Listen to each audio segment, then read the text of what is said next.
Man, fuck today's music. Music has been getting worse and worse since I was a kid, and I was listening to music. See, back in my day, we actually had taste. We actually knew what was good.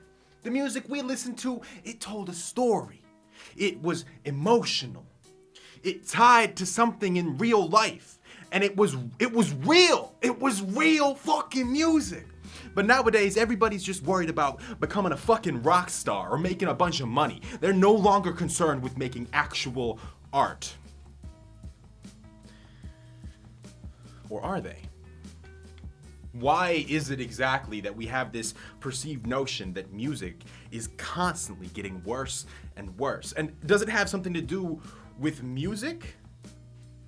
Or is it more likely something to do with us as a society? And that's exactly what we're going to try and figure out today. We're going to look much, much closer at this question, at this claim that music is constantly getting worse, is constantly declining. And we're going to try and figure out exactly why that people say that and whether or not it holds any water. So let's look at one of the most common critiques of modern mainstream music, which is that it is increasingly explicit, that more and more of the content brought up in modern rap songs and pop songs has to do with sex, drugs, violence, or basically anything else your Christian mom doesn't want you to listen to, right? There's nothing inherently wrong with having a problem with the explicitity of current music, especially if you have particular interest in your life that drives you to make selective choices about what you're listening to. Say you're a mother and you have 3 children, and the last thing you want is for them to start listening to something that you think could be a bad influence on them. There's inherently nothing wrong with this way of thinking. My main issue with it is that for some reason people seem to think that it only applies to the last 10 years or so of music, which is just complete fucking bullshit.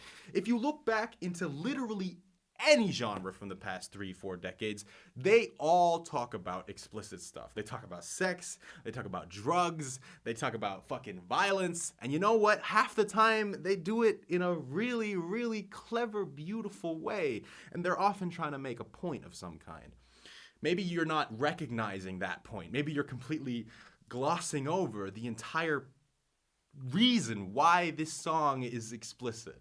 Maybe there's a bigger, deeper meaning behind what you think to be just another typical rap or pop song. If you look at anything Ariana Grande has done over the past 3 or 4 years, you'll see that she has become extremely explicit and has dropped essentially all barriers of what she can and cannot say. And it's an important part of her process of becoming an adult. You see, she was a teen star. She was a young musician when she started, and people saw her as this innocent little girl who couldn't really do any wrong. It was important for her and for her image to set herself apart from that, to show that she was more than that she was older and more mature than the child that people saw when they were watching her on Nickelodeon a few years ago. To then just turn around and say that Ariana is doing it for the sole purpose that she knows that she'll make more money off of it is just kind of glossing over why she is in that position in the first place. And if you're willing to dig a little deeper, you'll find a lot of these narratives subtly inserted into songs that kind of feel like they're about something completely different. I don't know about you, but the first time that I heard Daft Punk's Get Lucky, I had no idea what the actual context of the song was about. To me, it was just this really jumpy, exciting song that I could get excited about. And I was just so young at the time that I didn't really know what it was that I was hearing. And over time, I started to kind of understand. It clicked in my head what this Get Lucky meant. And eventually, I saw the song for what it was. A fantastic song that I enjoyed for a large portion of my life from a group that I enjoyed for a large portion of my life. Is this starting to sound like a ridiculous conversation to have in the first place? Music is a reflection of our society. If we are currently making a fuck ton of music that has to do with fucking people and stabbing people and sniffing a bunch of cocaine off your knife, it probably has something to do with how we're actually living our lives, with what we idolize in our society, with who we look up to and who we would all like to be. There's just no clear reason as to why someone would come in and say that today's music is garbage, when if at the time that they were listening to their music, someone would come across them and say, this shit is fucking trash, they would be like, fuck, man, why you say that shit, man? I'm just trying to listen to my music. One argument I see all the time is that music is becoming more and more simple. The chords, the instruments, and everything being used is becoming more and more cookie cutter. And as a result, there's less difference between each of these individual tracks. And I guess you could say that, but from the perspective of a producer, you'll always get the answer that they are extremely aware of what they're putting into their songs, that they're trying their very hardest to make an organic sound. It almost feels like some people are trying to make the argument that people aren't trying to make good music anymore. And that's just completely false. There's an obvious factor that you really have to calculate in if you want to think about this problem as a whole, which is just how easy it is today to release music. Now imagine it's 50 years ago, right? You and your buddies each play an instrument relatively well, and you think, hey, you know what, let's start a band. And you practice, you write a couple songs, and now it's time for you to record your songs and put them out there in the world. Well, unless you're actually relatively good or just have a fuck ton of money, that's gonna be a lot harder than it sounds. You couldn't just walk into a studio, hand someone a couple $100 and get started back then. It was an extremely expensive process. And for the majority of musicians, by the way, right? These people don't have money.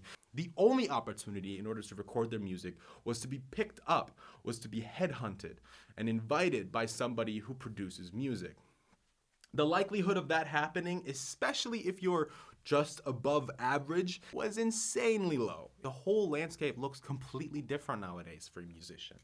You can upload your music to YouTube, to SoundCloud, to Spotify, to Deezer. I don't fucking know, but the point is you can have your music in front of thousands, potentially millions of people in a matter of minutes.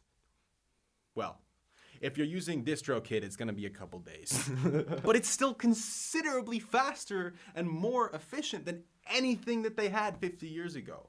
The ability to record your music is easier. The ability to produce your music is easier.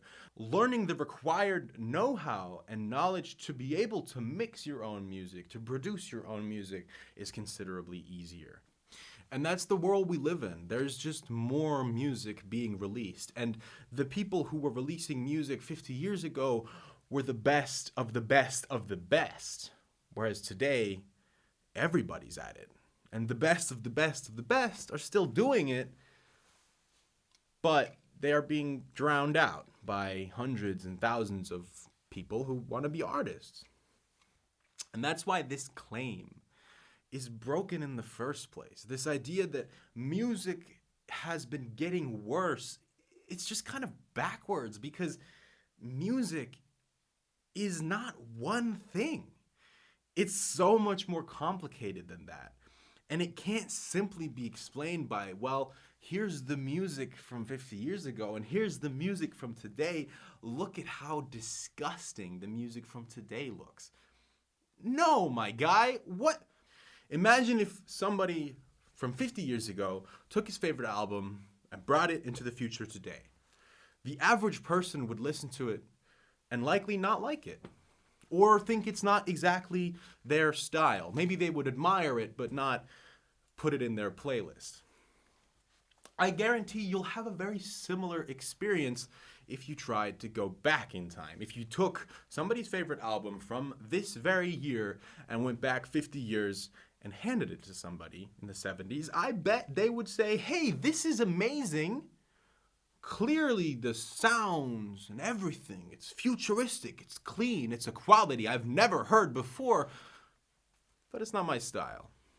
Music grows relatively naturally. It's a process that goes from person to person as each of us individually judge the music and decide whether or not we like it, whether or not we'd like to explore it further.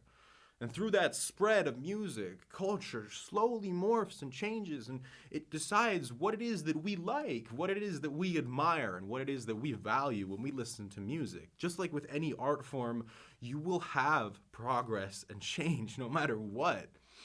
I think a really good example is to look at the art world. At some point, they reached a particular type of painting. The idea was to create something that was as realistic as possible. Hyper-realism, ultra-realism, realism, whatever you want to call it. The idea was to reflect reality. But that just got boring. And even though theoretically one should see it as the perfect art form, the one that most depicts reality and is most relatable to the real world. But people didn't want that. People wanted more. People wanted art to speak for them, to think for them. People wanted art to have a definition beyond what the real world could tell them. And similarly, there will never be a day when we can say that music is perfect, that music has achieved some sort of best state amongst the timeline that it has existed. For all we know, the very best music was played into flutes by the Native Americans. A Native American, back before America was founded, would not appreciate a rap, a rock song, probably not dubstep or anything along the lines of psytrance. So does that mean that all those genres are bad? No, it just means that they don't apply in the current time that that person lives in. Music is about history and psychology and politics as much as it is about anything else. Like I said, music is a reflection of our society. If something is important in our society, it will be prevalent in music. If something is shunned in our society, it will be dissed in music. If something is amazing, if something is beautiful and adored by the people of today, then it too will be shown in our music in some shape or form. Producers all across the world have opportunities and options when making music that they could never have dreamed of 50, 100 years ago. The world is constantly offering musicians new ways to be creative and to use that creativity to break down the fourth wall and create something that nobody has ever seen or heard before. And maybe that's the world you want to live in. Maybe it's a world where people try and use the same instruments again and again to create songs that somehow sound different from one another. I accept the reality that the more options we get and the more of these electronic instruments and electronic drum kits and God knows what else comes into the game, the longer we can keep this up without just remaking shit like the movie industry. Another critique you hear a lot is that current year music is too loud. It's just loud. It's so loud. Why is it so loud? Now, the loudness war, if you've ever heard of it, is this particular time in the music industry where everybody was trying to one-up the other. And the only way, seemingly, to do that was to just make the overall song slightly louder than whatever was playing before it or after it on the radio. That way your song would stand out, and to the people who liked rock music, it was relatively simple. If you made your song louder, they liked it more. So the whole idea of constantly turning up your music and making it louder has opened the doors to a lot of different genres being relatively loud, in-your-face music. But there's a very fundamental thing you have to understand about that, which is that it's a matter of taste. You don't have to listen to music you don't like. It seems like everybody who complains about this problem doesn't grasp this very basic concept. There will always be music that you don't like in the world, and there will definitely always be music that other people don't like in the world. And chances are your favorite type of music is gonna fall in that category just like everybody else's. Your genre of choice does not stand above any other. There is absolutely no objectivity here.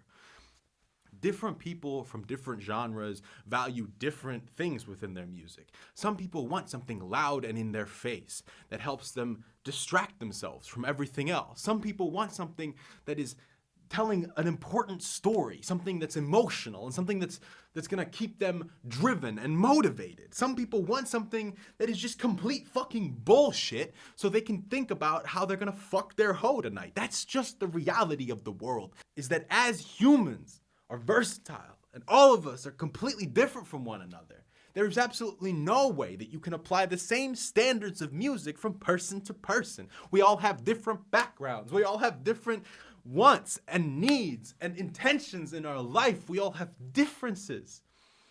And so it is simple and expected that we are different in our taste of music, because music is a reflection of ourselves, whether as a society or as an individual. And if you as an individual identify with a particular type of music and somebody comes along and tells you that you can't, or tells you that it's bad, or tells you that it's stupid or annoying, or it hurts their fucking ears, show them this video and tell them to fuck off, because honest to God, they have a lot of soul searching to do.